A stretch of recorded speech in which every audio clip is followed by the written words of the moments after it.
With a single exception, they were all white, and with 5 exceptions, all male.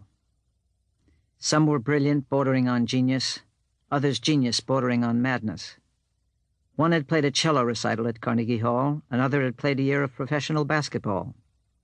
6 had written novels, 2 of which had actually been published. 1 was a lapsed priest. 1 was a graduate of reform school. All were scared to death.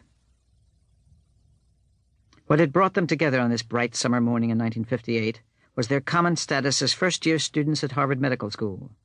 They had gathered in Room D to hear a welcoming address by Dean Courtney Holmes. "Gentlemen, you are collectively embarking on a great voyage to the frontiers of medical knowledge. Someone sitting in this very room might find a cure for leukemia, diabetes, systemic lupus erythematosus, perhaps even the common cold.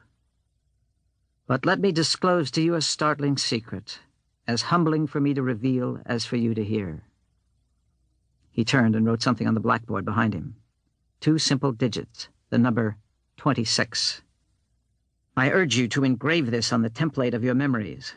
There are thousands of diseases in this world, but medical science only has an empirical cure for 26 of them.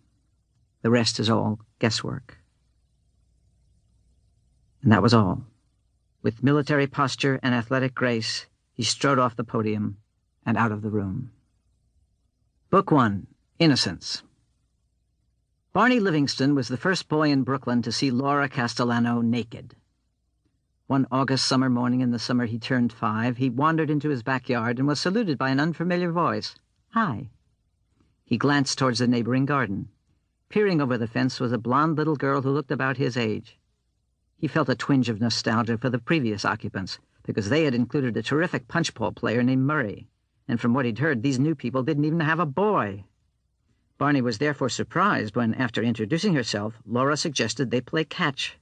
But after an energetic half-hour, Barney decided that Laura had satisfactorily filled Murray's shoes, or should I say sneakers. He reached into his pocket and produced a pack of cigarettes labeled Lucky Stripe, and offered one to her. "No, thank you," she responded. "My father says I have an allergy to chocolate." "What's an allergy?" "I am not sure. We'd better ask my papacito. He's a doctor."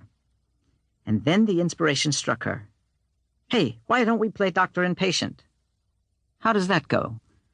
"Well, first I examine you, and then you examine me." "Sounds kind of boring." "We would have to take our clothes off." "Yeah? Maybe this could be interesting after all." Office hours were held beneath the venerable oak tree in the far corner of the Livingston garden. Laura instructed Barney to remove his polo shirt so she could establish that her patient's chest was sound. This was accomplished by means of an imaginary stethoscope. "Now take off your pants."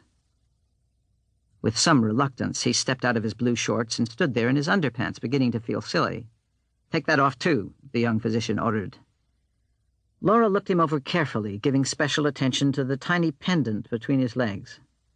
"That's my faucet," Barney explained with a touch of pride. "It looks more like a penis to me," she replied with a clinical detachment. "Anyway, you're okay. You can get dressed." As he eagerly obliged, Laura inquired, "Want to play something else now?" "Hey, no fair. Now it's my turn to be the doctor." "Okay." In an instant, she had disrobed completely. "Barney, where are you?" It was his mother at the back door. He hastily excused himself and peered around the tree trunk. "What are you doing?" "Playing, Mom, with a girl called Laura from next door." "Oh, the new family. Ask her if she wants some cookies and milk." An impish face popped up from its arboreal concealment. "What kind of cookies?" Laura asked cheerfully. "Oreos and Fig Newtons," Mrs. Livingston said, smiling. "My, aren't you a sweet little girl?"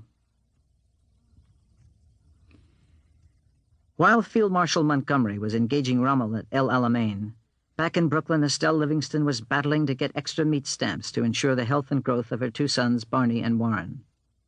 Her husband, Harold, had been called up 1 year earlier. A high school Latin teacher, he was now at a military base in California learning Japanese. And all he could tell his family was that he was in something called intelligence. For some unexplained reason, Laura's father, Dr. Luis Castellano, had not been drafted at all. "Is Laura nice, Barney?" Estelle asked as she tried to coax yet another forkful of Spam into her elder son's mouth. Yeah, she's okay for a girl, I guess. To keep listening to this audiobook, I've left you a link in the description so you can do it, at no cost thanks to Audible's 30-day free trial.